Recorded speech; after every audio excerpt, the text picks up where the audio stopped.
Hello, I'm Dr. Scott Wadier. And I'm Tommy Welling, and you're listening to the Fasting for Life podcast. This podcast is about using fasting as a tool to regain your health, achieve ultimate wellness, and live the life you truly deserve. Each episode is a short conversation on a single topic with immediate actionable steps. We cover everything from fat loss and health and wellness to the science of lifestyle design. We started Fasting for Life because of how fasting has transformed our lives, and we hope to share the tools that we have learned along the way.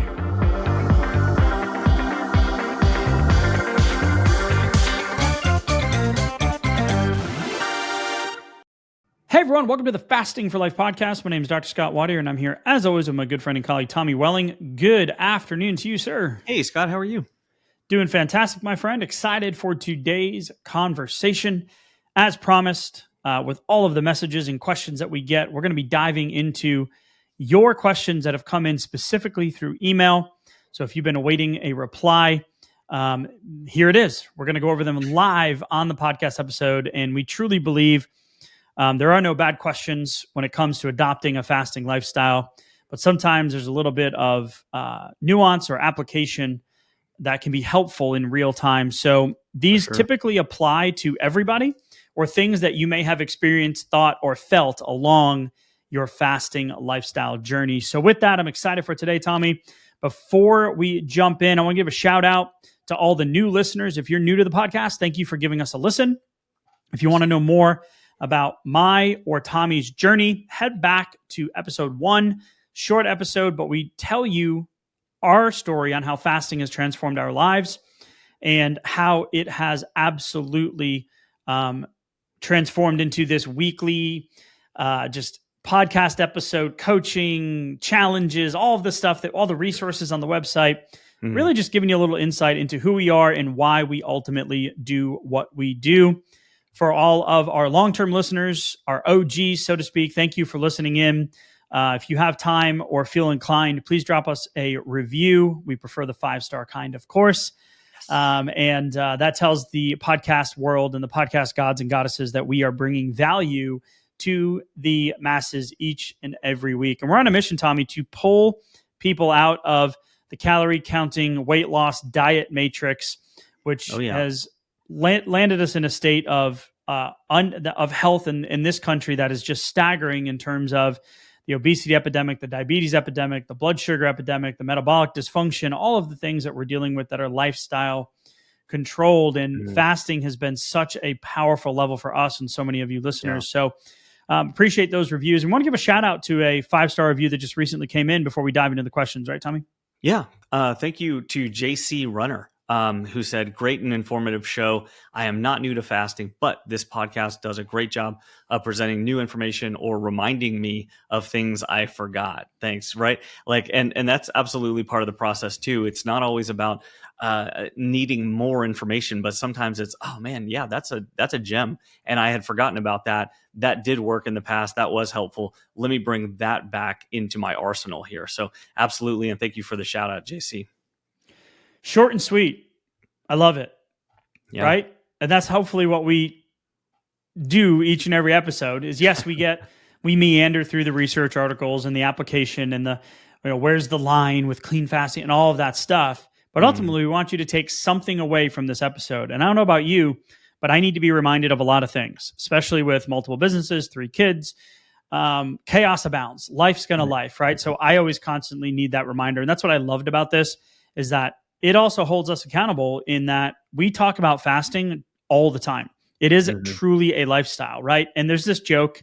So I love CrossFit, right? So, but if you've ever met a CrossFitter, you're going to hear about CrossFit often. Yeah. They're and all the time. People. Very passionate about their CrossFit, right? My wife competes, right? But there's a joke because a cliche because there might be a little truth in there too, right? So we are truly fasting for lifers, right? So we talk about it 24/7, 365, and it's just been incredible to see the changes and the transformations and that we get to hear about through the messages that we receive, the emails, and the reviews. So as we go into the questions today, Tommy, I want to start off with Julie. Julie sent in, hello, I'm just a couple of days into total water fasting and have been binge listening to your podcast. Thank you, Julie. Nice. 7 episodes in, in the last 2 days, man, that's a lot of our voices in your Yeah. ears. So we appreciate you. And if you started way back in the beginning, thank you for your grace, because we didn't really know what we were doing, right? Right. Yeah. Not even sure what mics we had. Tommy might have been on AirPods sitting in his car. Yeah. I don't really know. No. So thank you. No, that was me that recorded from the truck that one time. But anyway, she said, I think it was episode 7. You had said that you took some digestive enzymes to help with acid reflux. Would you please share with me what main ingredients and or brand you use? I've never heard of them and do not know where to start. I've been suffering from acid reflux when fasting. Just today started with some digestive changes. There's no TMI on this podcast, where you may have constipation or diarrhea. She apologized for being graphic, but you don't need to be graphic, Julie. We appreciate your kind words. She says, you guys are really great and appreciate your approach and candor. So, thank you. Couple of things we want to talk about: digestive changes. So in this whole stomach acid conversation, Tommy, you suffered from heartburn as well. Can you describe your journey on kind of what it looked like when you started fasting? Because I used to live with Tums everywhere, tucked in my car, in my work. Like it was crazy. Yeah, I had them in 3 different locations in the house, and then I kept a couple in my car, in my gym bag. You know, it was like one of those things. Like I never knew when it was gonna strike, and very frustrating. I didn't really associate it with the frequency of my meals or anything like that. I avoided the certain foods that would definitely make it worse. Carbohydrates turned out definitely made it a lot worse. Things like pizza or pasta sauce made it a lot worse too. But when I started fasting consistently, what I noticed was that I didn't get immediate relief from the acid symptoms, because what turns out is that my body was used to producing a lot of acid all throughout the day. And so as I started cutting back on the meal timing and meal frequency, there was still this constant acid production. So it was a bit of a lag to start feeling some relief right there. But then as some of the weight started to come off, and as I stayed consistent with my fasting, I did a lot of OMADs whenever I first started fasting. And so that was like, there was only one opportunity to use up the acid that was being created by my body. So that did take a little bit of time, probably a matter of a few weeks to start kind of catching up. But then I did start to notice, wow, like my acid symptoms are less. I'm having to buy less Tums. And so that trend continued as the weight came off, and as I started to make better and better food choices and stayed consistent as well. So keep up the good work for sure. It does get better. It does get easier. Tommy, you had mentioned, the stomach acid being elevated, and that's what it truly feels like. Mm-hmm. But a lot of the times it's actually an imbalance in the pH of the stomach, and a lot of the times can be a low acid, which is uncomfortable. So to catch all of it, and really what's been helpful for a lot of people is just using the Now brand, and we're not affiliated with them in any way, but the Now brand has a super enzyme. And it's got things like betaine HCl, ox bile, papaya fruit, and an enzyme blend. And then there's also something called prebiotics, where you can just grab a prebiotic before you do probiotics, right? A prebiotic can also help with that balancing out of the process. Now, with consistent fasting efforts and being aware of those air quotes trigger foods, that some of the ones that Tommy had mentioned, you should be able to get some pretty quick resolution in the first, I'd say, handful of weeks with consistent hydration, making some more conscious or intentional food choices. Because as your body, as you start to restrict the time, right, let's say you ate breakfast at 8 and dinner at 8, like that 12-hour window, and then you do some time-restricted feeding, aka fasting, and you compartmentalize that, now your body's going to be ready with the amount of digestive juices. It's going to be ready for that food that typically comes in all those hours that you don't typically eat. And your body will eventually balance out. And it typically, the more consistent you can be with those initial fasts and breaking your fast, these enzymes can be super helpful, as well as just a general prebiotic. What about noticing if a lot of folks will get into a dinner OMAD routine, and later on in the day, that can be when it really, when those symptoms can really hit sometimes, or you can feel it when you're starting to you go to lay down, you're trying to get to sleep, and then you start to feel those symptoms. So even making your dinner meal a bit earlier, or trying out, like if you're doing OMAD, try a lunch OMAD and see if it hits you as much too, right? Yeah, absolutely. That's a great point. Eating late can also, the heartburn before bed, right? The disrupted sleep. So absolutely moving your window earlier in the day. And if you have been suffering from the digestive changes, right, the gastric emptying or things in that nature, then make sure to slow down your water intake before you eat. Break your fast slowly. Almonds can be a huge. There's a chemical compound in there that actually can help counteract that digestive emptying type effect that can happen when you're starting to apply a fasting lifestyle.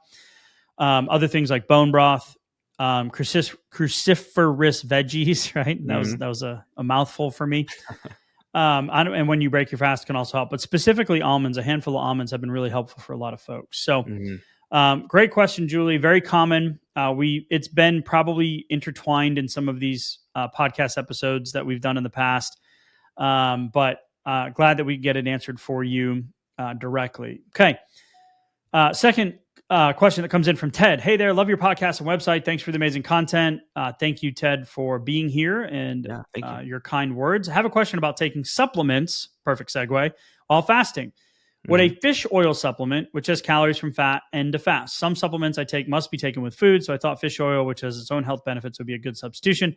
Please let me know the best way to take supplements while fasting. Thanks and best wishes. So, Ted, this is an incredibly common question that we get, right, Tommy? Oh yeah, it absolutely is. So fish oil in particular, so I'll take a multivitamin and a fish oil every single morning, fasted. Don't worry about it. I have a couple even of if you're on a 7-day fast? Yeah, even on a 7-day fast. I'm doing it every day. I'm not even going to worry about it. I'm not going to worry about the 3 calories or anything else that's coming in from it, because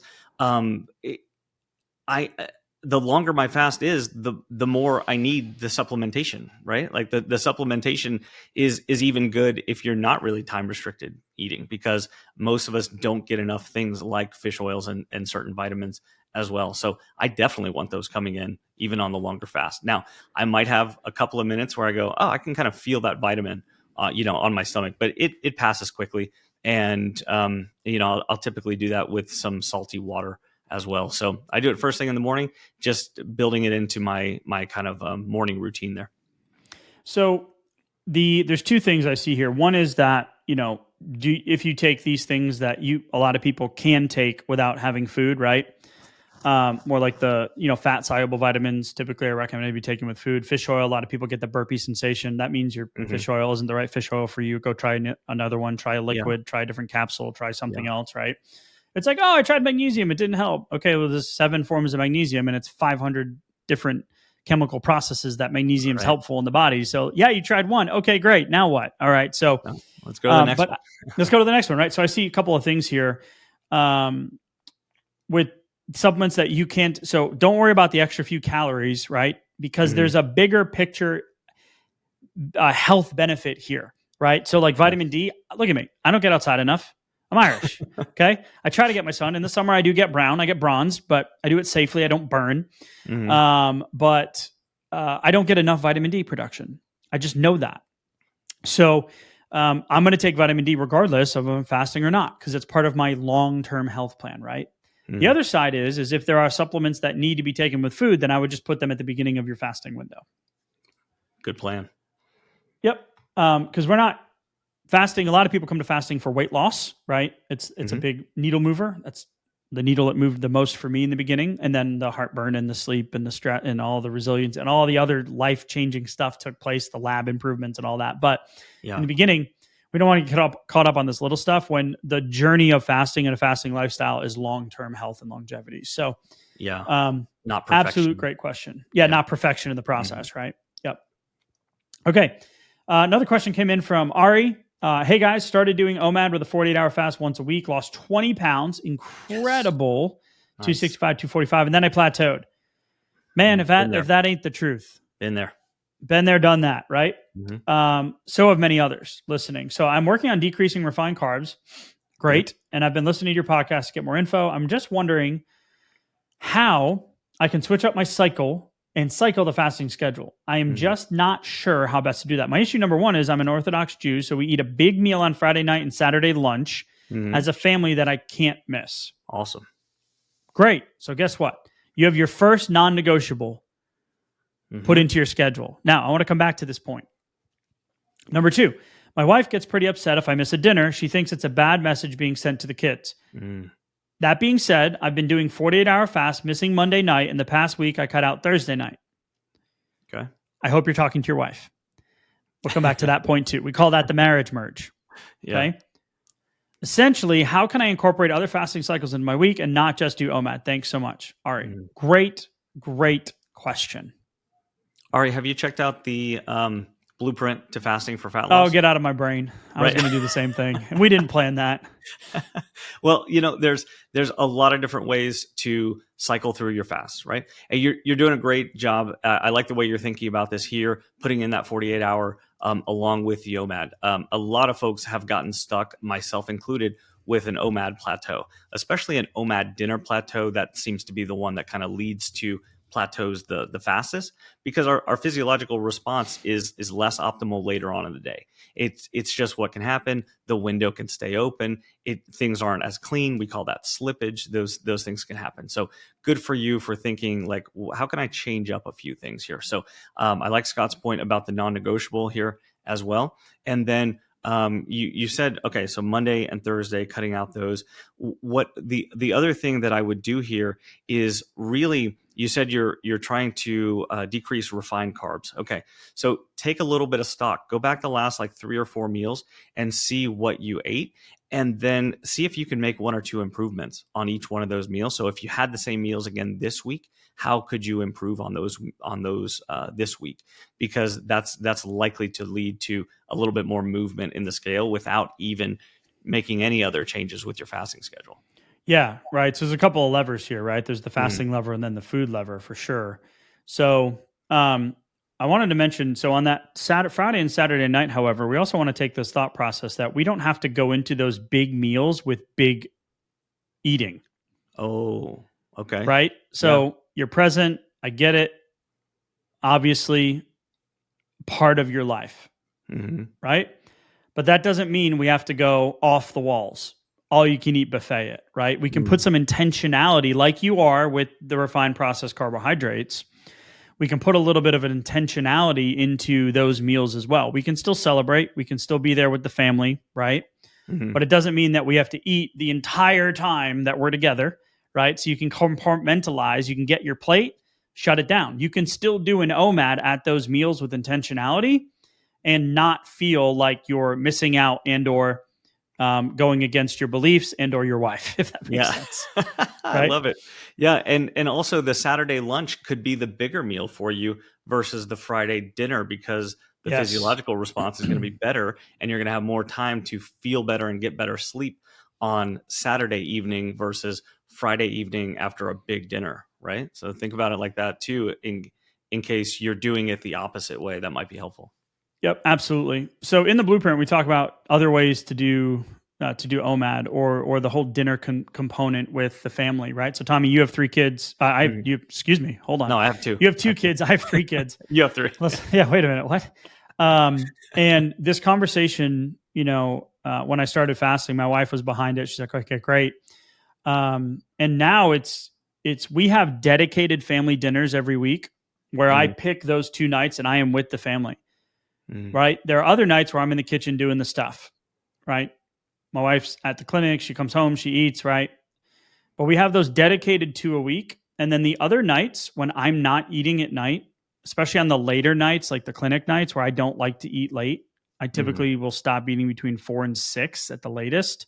Yeah. I'm still there. I'm still present. Right. I'm still at the dinner. I'm just not eating the dinner. And the easiest way to communicate this is just tell your wife why you're doing it, right? So communicate why you are sick and tired of being sick and tired, or sick and tired of being, I used to say, I'm sick and tired of being, the healthy fat guy, right? I'm doing all the right things. I'm working out 5 days a week. I'm counting my calories, tracking my macros. My labs are a mess. I feel like crap all the time. Like, what the heck? I'm sick and tired of it, right? So my wife and I had a heart to heart, and I was like, hey, listen, this is why I'm doing it. And if your kids ask, just say, I'm not hungry. I already ate. I had a late lunch. Yep. And if your wife's on board, then the kids aren't going to remember. Mm. It's okay. Yeah, Now, if you have a they know teen, what it's like. Mm-hmm. yeah, it's fine, right? You do it if you have blood work the next morning. You don't eat late, right? Yeah, it's a good So point. try to have that marriage merge is what I'm getting at. Yeah, intuitively, also the kids know what it's like to not be hungry. They won't eat as much if they're not feeling hungry. So they absolutely will just resonate with that too. Yeah, 100%. Mm-hmm. So go grab the blueprint, click the show notes, blueprint to fasting for fat loss. It'll be zoomed into your inbox. So great question, great stuff. Keep up the great work. Try to move those few little levers that we talked about, and I think you're going to be right back on track. And by the way, for everybody else out there, plateaus are coming. Mm. They are normal. Embrace the process because focusing on the process is where you get results, not focusing on the end result because that'll actually undermine your progress. Yeah, great point. So you're doing great, Ari. Glad you reached out. Jennifer, I'm a night shift registered nurse, and I try and have succeeded sometimes to fast at night. Also, I drink 0-calorie drinks for flavor. I don't like black coffee, but I do use flavored water. Okay. Cool. There wasn't really a question there. But whatever works for you, especially being a shift work, like night shift, frontline worker, like anyone in that category, right? We've done episodes on this in the past. I want to shift you towards episode 48. Shift work while doing OMAD and ADF fasting, scheduling strategies. We did a whole podcast episode on that. And then we did another shift work episode on episode 156. So back in 2020 and 2022, Tommy's like, oh, it's time for another one. We're not going to go into all the details on this one about shift work, but in terms of the 0-calorie drinks, we are not dogmatic in, absolutes with clean fasting and dirty fasting. Now, if you're finding that those things stimulate hunger or you don't like some of the ingredients in them, then that's a personal choice. Then you can move the needle. I like to use LMNT. You can click the link in the show notes for that as well. LMNT, you get a free box if you want to get some samples. It's a hydration pack, gives you a little bit of flavor. It's got some stevia in it. People are like, oh, you can't use that. That breaks your fast. I'm like, okay, I don't care. Right? This is part of my lifestyle, right? Like it helps me with my hydration, right? Yeah. Hydration is key. Yeah. Not water, hydration. So find something that works for you there. And I think that's great. And then the biggest takeaway from those other two episodes, Tommy, we talk about is, and thank you for all the people that work in those hours. I watched my dad do that for years growing up, and the world wouldn't operate without you. The frontline workers and the shift work and all the people that sacrifice their sleep, right, for the greater good. So we appreciate that. I feel like I could do that because my sleep had been so terrible for years, but it probably wouldn't have helped, right? So appreciate y'all, but try to stay as consistent with your schedule on your off days that it is on your on days in terms of your sleep and your meals. Does that make sense? Yeah, it does.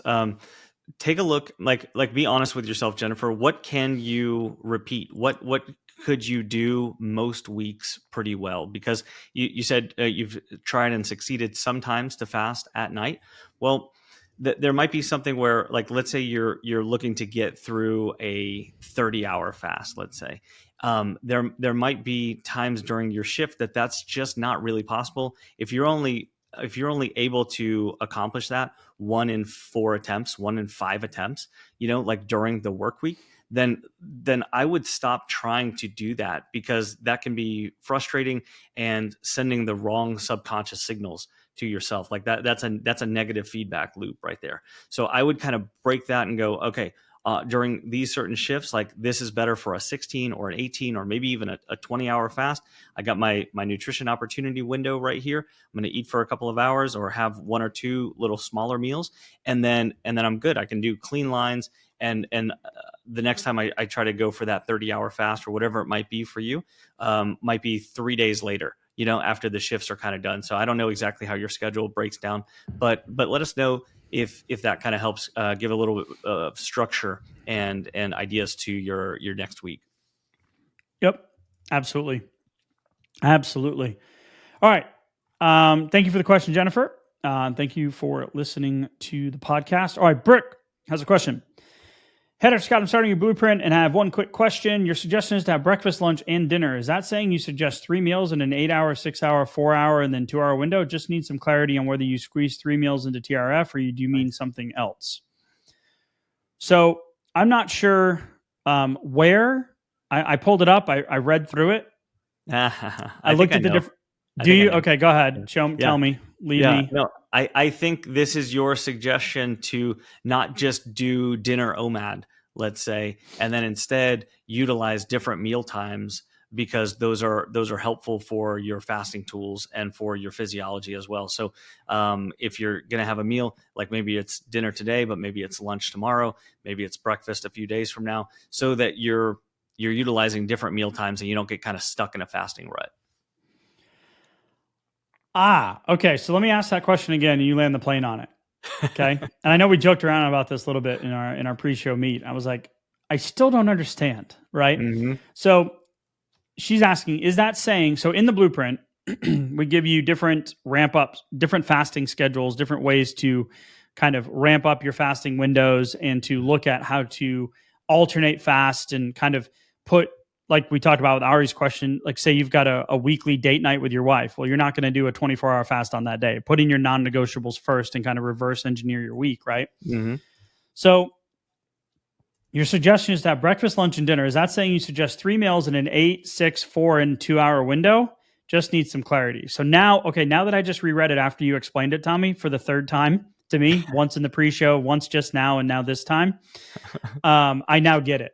Okay. So so if you're ramping up and you have an 8-hour window, and that's actually what's on page 12, is we show you 2 meals in an 8-hour window, which is typically a really great place to start for someone that's doing a 16-8 window. 16 hours of fasting, 8 hours of eating. You don't want to be grazing throughout the whole time. You don't need to be stuffing all of your meals, 3 meals into an 8-hour window and just feeding yourself constantly. The idea of using fasting now I will say this, I'm assuming that Brooke, I'm taking a liberty here, is in a fat loss, weight loss phase, right? Because if you are, then you're going to want to time restrict your window to decrease insulin, and also then ultimately you're decreasing your caloric intake too, right? So 3 meals in an 8-hour window, sure, you could do that. I would start with 2, doing 18-6. You're going to see the needle move a lot faster. A lot of people that try 18-6 don't see the needle move, or they get a few pounds off and then it stops. Sure. Which is why we offer you the other examples. 6-hour window, definitely 2 meals. 4-hour window, definitely 2 meals. 2-hour window, now you're getting into the OMAD category, where you really want to be using it as a 1 meal rather than a window. So putting some intentionality into it, breaking your fast with a small, charcuterie, some raw veggies, some almonds, protein paste, smoothie, some avocado, some eggs, whatever it is, and then having a meal after.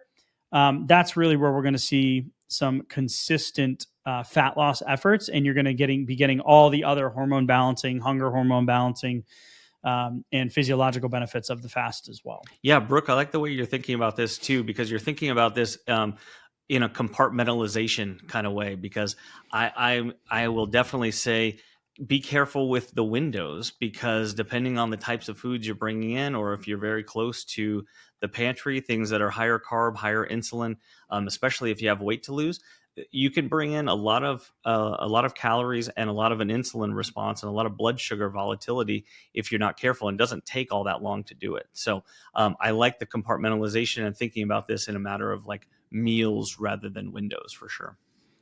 Yep, absolutely. And just a couple other big principles, 30,000 foot principles, as I already mentioned, limiting the ultra processed and refined processed foods, the carbohydrates specifically.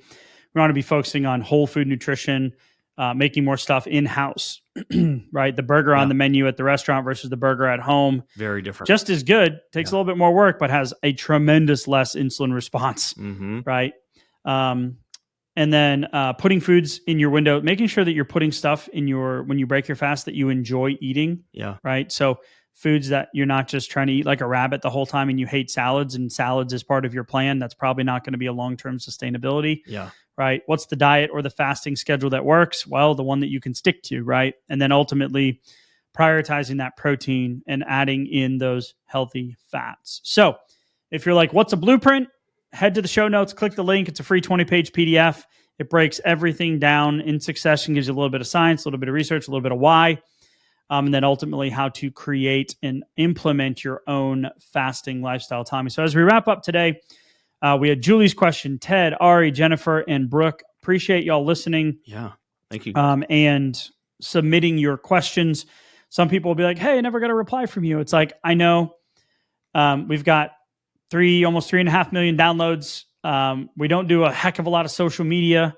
We have a lot of emails and messages that come through. So we try to get to all of them, but when we do these Q&As, we want to pick the ones that really have the biggest, broadest strokes for application for the most of you. So if you've got a question that we haven't answered, appreciate your grace in that, but also you can try submitting it again, and hopefully we will get to it. Please do. Yeah, we've had, maybe we can just do a Q&A series, right? Where we just 100 of the top 100 questions that have ever been submitted. All right. I'm stressing myself out thinking about putting that together. So Tommy, final thoughts as we wrap up today. Yeah. I mean, when you feel like I'm not really sure if everything that I'm doing is right, well, I'm going to encourage you, keep doing what you've been doing that has felt right. Just because the scale's not cooperating right now, or you're not feeling like everything you're doing is immediately moving the needle, keep doing the things that have been working. Keep up that part of the momentum, because you can always retool one or two variables in it, but don't get frustrated about the things that haven't been moving right now. You're doing a bunch of things right. Keep those up, and then let's just focus on one or two small changes at a time. Don't try to change everything all at once, and keep up the good work. Insulate your mindset too, because that's an important part of the process. Yep. And as our shout out today, JC Runner said, I'm not new to fasting, but it does a great job presenting new information, reminding me of things. Yeah. So hopefully we can remind you of something on this journey that you can dial in, that you can hone in, that you can remove. But take away one action step that you can do today to adopt your fasting lifestyle. Yes. Ultimately, that's what we want for each and every one of you. Tommy, as always, I appreciate the conversation, sir, and we'll talk soon. Yeah, thank you. Bye. So, you've heard today's episode, and you may be wondering, where do I start? Head on over to thefastingforlife.com and sign up for our newsletter, where you'll receive fasting tips and strategies to maximize results and fit fasting into your day-to-day life. While you're there, download your free Fast Start guide to get started today. Don't forget to subscribe on iTunes, Spotify, or wherever you get your podcasts. Make sure to leave us a 5-star review, and we'll be back next week with another episode of Fasting for Life.